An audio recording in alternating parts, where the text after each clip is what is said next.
नमस्कार दोस्तों, मैं हूं कैलाश पहाड़िया से आचार्य भूगोल राजकीय महाविद्यालय टोंक।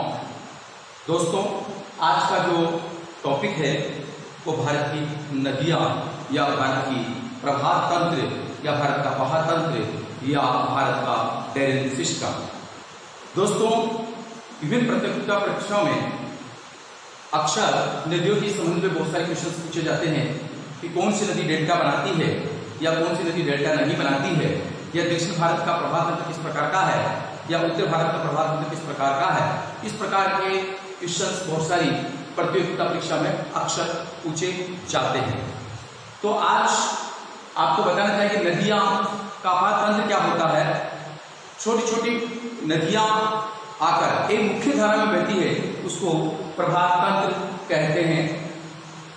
भारत के में मुख्य रूप से दो भागों में बांटा गया है। एक उत्तर भारत की नदियां या प्रायद्वीप भारत की नदियां, या ऐसे कर सकते हैं कि हिमालय की नदियां और प्रायद्वीप भारत की नदियां।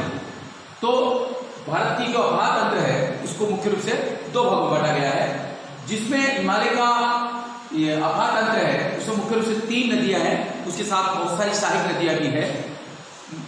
मुख्य रूप से जो पहली नदी है वह नदी तंत्र, दूसरा है गंगा नदी और तीसरा है ब्रह्मपुत्र नदी। और दक्षिण भारत की या प्रायद्वीप प्रवाह तंत्र जो मुख्य रूप से जो नदियां हैं वो आप देख रहे हैं, नर्मदा है, ताप्ती है, महानदी है, गोदावरी है, कृष्णा है और कावेरी है। दोस्तों, अब उत्तर भारत की नदियों के विस्तार से यहां आप देख रहे हैं सिंधु नदी तंत्र, जो तिब्बत जो चीन अधिकृत देश है वहां के मानसरोवर से ये नदी निकलती है और तिब्बत से निकलकर यानी चीन से निकलकर यह भारत में बहती हुई, पाकिस्तान में बहती हुई अरब सागर में गिरती है। आप ये नदी यानी ये नदी 3 देशों में होकर बहती है। चीन के तिब्बत स्थित मानसरोवर के निकट इसका उद्गम होता है और उत्तर पश्चिम दिशा में बहती हुई यह नदी भारत के लद्दाख में दमचोक के पास भारत में प्रवेश करती है। अक्सर पूछा जाता है कि भारत में यह नदी कहाँ प्रवेश करती है, तो दमचोक के पास भारत में प्रवेश करती है और आगे बढ़ती हुई यह नदी किलगित से होती हुई दर्दिस्तान के पास पाकिस्तान में प्रवेश करती है और कराची से पूर्व होती हुई अरब सागर में जाकर मिल जाती है। इस नदी की कुल लंबाई 2880 किलोमीटर है। इस नदी की जो सहायक नदी है, सिंधु नदी की सहायक नदी है, वह चेनाब नदी, जिसको चंद्रभागा के नाम से भी जाना जाता है। यह नदी सिंधु नदी की सबसे बड़ी सहायक नदी है। इसका उद्गम हिमाचल प्रदेश जो है उसके टैल व लारा दर्रा से इसका उद्गम है। ये हिमाचल प्रदेश में इस नदी का निर्माण 2 नदियों की चंद्रभागा नदी से होता है, इसलिए इसको चंद्रभागा नदी भी कहते हैं। अक्सर एग्जाम पूछा जाता है कि चेनाब नदी का दूसरा नाम क्या है, तो आप बता सकते हैं कि चेनाब नदी का दूसरा नाम चंद्रभागा नदी है।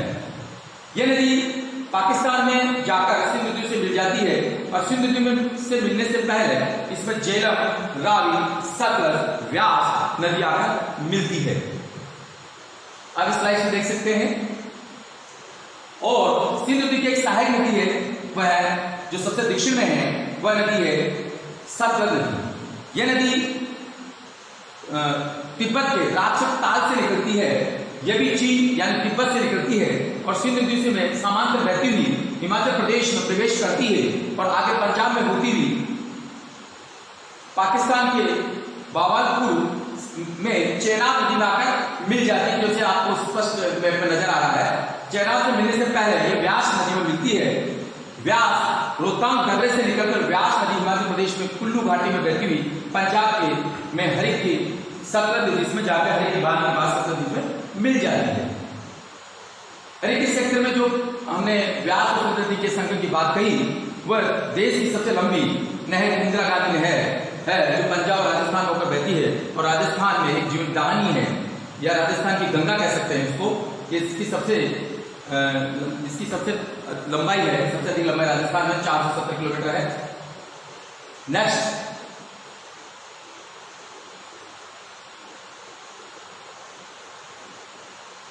उत्तर भारत की सिंध नदी के बाद जो मुख्य नदी है वो है गंगा नदी। दोस्तों आप देख रहे हैं कि भागीरथी और अलकनंदा दो नदियां आपका देवप्रयाग में मिलती है, उसका नाम, जहां वो मिलती है देवप्रयाग, उसका नाम होता है गंगा नदी। जो भागीरथी नदी है वो गोमुख से निकलती है और जो अलकनंदा नदी है वो सतोपथ हिमालय से निकलती है और यह देवप्रयाग में निकलने के बाद इसका शुद्ध नाम हो जाता है गंगा नदी। इस भारत की सबसे लंबी नदी है और इसकी कुल लंबाई 2525 किलोमीटर है और भारत के संबंध में भारत में केवल 2071 किलोमीटर ही बहती है, शेष ये बांग्लादेश में बहती है।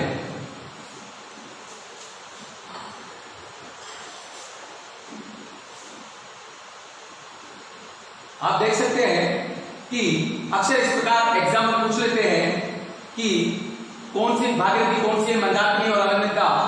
आप देख रहे हैं इसमें जो पिंडार नदी है वो पिंडार नदी अलकनंदा और कर्णप्रयाग से आकर मिलती है और मंदाकिनी नदी है जो मंदाकिनी नदी अलकनंदा से रुद्रप्रयाग आकर मिलती है।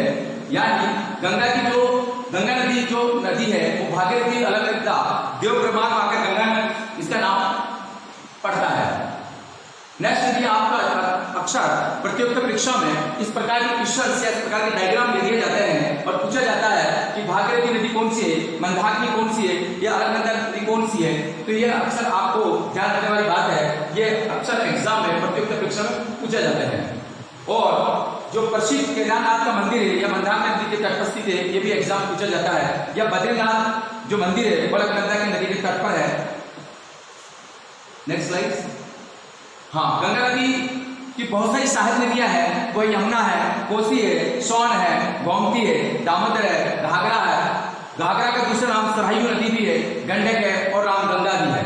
यमुना नदी जो गंगा नदी की सहायक सबसे बड़ी नदी है, ये गंगा की सबसे बड़ी सहायक नदी है जो उत्तराखंड के बंदर चोटी से स्थित यमुनोत्री हिमालय से निकलती है।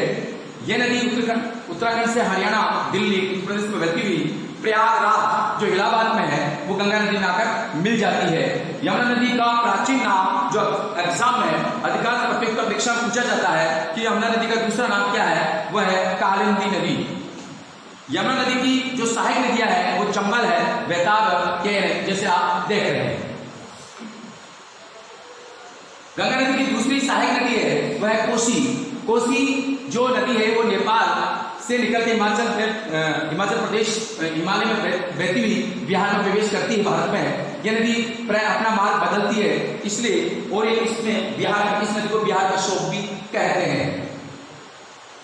दूसरी जो सहायक नदी है गंगा नदी केवल दामोदर नदी है जो झारखंड के छोटा नागपुर पठार से निकलती है, पश्चिम में बहती हुई हुगली नदी में आकर मिल जाती है। इस नदी में अचानक आने वाले बाढ़ के कारण इसको बंगाल का शोक भी कहते हैं। एग्जाम पूछा जाता है कि बंगाल की शोक कौन सी नदी को कहते हैं, तो आप बता सकते हैं दामोदर नदी, या बिहार का शोक कोसी नदी। ये विशेषकर आप ध्यान रखेंगे। अक्सर आईएएस में या आरएस में ऐसे क्वेश्चन पूछा जाता है कि गंगा नदी के बाएं ओर कौन सी नदियां मिलती है या दाएं ओर कौन सी नदी मिलती है, तो ये डायग्राम आपको रखना पड़ेगा कि बाएं ओर से जो गंगा नदी में सहायक नदियां मिलती है वो है गोमती, गंडक, घाघरा, कोसी। दाएं ओर से जो मिलने वाली नदियां हैं सहायक नदियां यमुना है, सोन और टॉस है। और गंगा नदी में जो शहर बसा हुआ है, और आपको बता दूं 2008 में गंगा नदी को राष्ट्रीय नदी का दर्जा दिया गया है और ये कानपुर शहर इसी नदी के किनारे पर स्थित है। गंगा नदी का जो प्रवाह तंत्र पूछा जाता है कि कितने राज्यों में गंगा नदी बहती है, वो उत्तराखंड, उत्तर प्रदेश, बिहार और पश्चिम बंगाल में ये बहती है। नेक्स्ट, उत्तर भारत की नदी तंत्र, ब्रह्मपुत्र नदी तंत्र। यह नदी भी तिब्बत और भारत और बांग्लादेश में बहती है। यह नदी भी मानसून जो तिब्बत के मानसून से निकलती है, जहां से सिंध नदी निकलती है उस वहां से ये नदी निकलती है। और तिब्बत से निकलने वाली इस नदी से तिब्बत में यालुंग जांबो के नाम से जहां से नदी निकलती है तिब्बत में, इसको कहते हैं यालुंग जांबो। जाम्बो, ये आप एग्जाम में पूछा जाता है कि तिब्बत ब्रह्मपुत्र नदी को तिब्बत में किस नाम से पुकारा जाता है, तो आप बोल सकते हैं या यरलुंग जंगबो तिब्बत में ब्रह्मपुत्र नदी के नाम से जाना जाता है और सांगो के नाम से जाना जाता है। जब ये नदी भारत और असम की घाटी में प्रवेश करती है जहां इसे ब्रह्मपुत्र के नाम से जाना जाता है। इस नदी को अरुणाचल प्रदेश में दिहांग के नाम से भी जाना जाता है। भारत में इसको दिहांग के नाम से या अरुणाचल प्रदेश में इसको दिहांग के नाम से जानते हैं।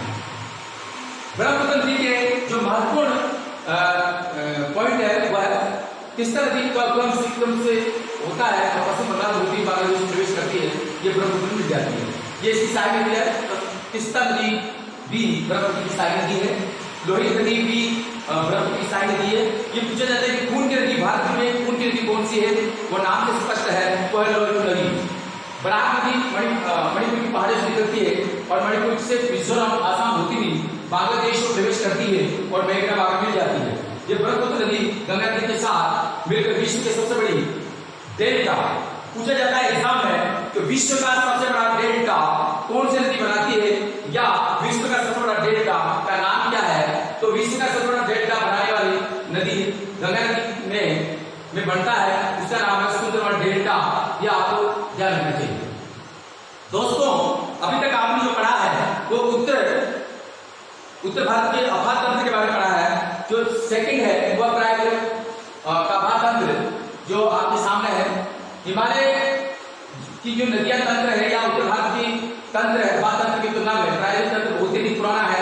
दक्षिण भारत की नदियां तो प्रायः वृक्षनुमा प्रवाह तंत्र है, जिसका जो एक वृक्ष का जिस प्रकार फैलाव होता है उसी प्रकार का आभा तंत्र दक्षिण भारत की नदियों का है। दक्षिण भारत पहले भी मैंने बता चुका हूं आपको कि दक्षिण भारत की जो नदियां है यानी प्राकृतिक की जो नदियां है वह नर्मदा, ताप्ती, महादेवी, माही, गोदावरी, कृष्णा, कावेरी, महानदी आदि है जो अरब सागर में गिरती है। यह अक्सर पूछा जाता है कि दक्षिण भारत की कौन सी नदियां अरब सागर गिरती है, कौन सी नदियां बंगाल खाड़ी में गिरती है, तो आप बता सकते हैं कि अरब सागर में गिरने वाली नदियां 3 नदियां हैं दक्षिण भारत की जो अरब सागर में गिरती है, नर्मदा, ताप्ती, माही, और जो बंगाल खाड़ी में गिरती है वो गोदावरी, कृष्णा, कावेरी और महानदी, जो आप देख सकते हैं और अक्सर एग्जाम में पूछा जाता है। ताप्ती नदी जो मध्य प्रदेश के बैतूल जिले से लेकर सतपुड़ा पहाड़ियों से निकलती है और मध्य प्रदेश, महाराष्ट्र, गुजरात में प्रवाहित होती हुई यह अरब सागर में जाकर मिल जाती है। माही नदी जिसका उद्गम मध्य प्रदेश के धार जिले के समीप विंध्याचल पर्वत से निकलती है, मध्य प्रदेश, राजस्थान, गुजरात में बहती हुई ये कंभाल की खाड़ी में गिर जाती है। ये पूछा जाता है कि माही नदी कहाँ गिरती है, माही नदी गिरती है कंभाल की खाड़ी या और ताप्ती गिरती है अरब सागर में। ठीक है, ताप्ती नदी की जो कुल लंबाई है वो 724 किलोमीटर है, जबकि माही नदी की 583 किलोमीटर है। माही भारत की एकमात्र ऐसी नदी है जो कर्क रेखा को 2 बार काटती है। ये एग्जाम पूछा जाता है कि भारत की कौन सी नदी है जो कर्क रेखा को 2 बार काटती है, तो आप इसका आंसर देंगे कि माही नदी कर्क रेखा को 2 बार काटती है। नेक्स्ट प्राइवेट नदियां जो सबसे महत्वपूर्ण नदी है गोदावरी नदी जो प्रायः भारत की सबसे लंबी नदी है, जिसकी जो लंबाई है वो 1450 किलोमीटर है। ये नदी महाराष्ट्र के नासिक जिले में त्रिवेंद्रम से निकलती है और दक्षिण पूर्व की ओर बहती हुई इस बंगाल खाड़ी में गिर जाती है। इसकी सहायक नदियां हैं पेनगंगा, इंद्रावती, प्रवाहिता इसकी प्रमुख सहायक नदियां हैं। कृष्णा नदी जो 1400 किलोमीटर की है, कृष्णा नदी प्रायः भारत की दूसरी सबसे बड़ी नदी है। इसका उद्गम महाराष्ट्र के महाबलेश्वर के पास होता है। कृष्णा नदी महाराष्ट्र में होती हुई कर्नाटक, तेलंगाना और आंध्र प्रदेश में बहती हुई बंगाल की खाड़ी में गिर जाती है। कृष्णा नदी की प्रमुख सहायक नदियां हैं तुंगभद्रा, कोयना, भीमा। कृष्णा नदी के जल विवाद है, कृष्णा नदी के जल बंटवारे से संबंधित जो आंध्र प्रदेश और कर्नाटक, महाराष्ट्र के बीच में और 1900 से चल रहा है। ये भी क्वेश्चन पूछ सकते हैं कि गंगा नदी कृष्णा नदी की जो विवाद है वो किस किस राज्यों में है, तो आप बता सकते हैं आंध्र प्रदेश, कर्नाटक और महाराष्ट्र। महानदी जो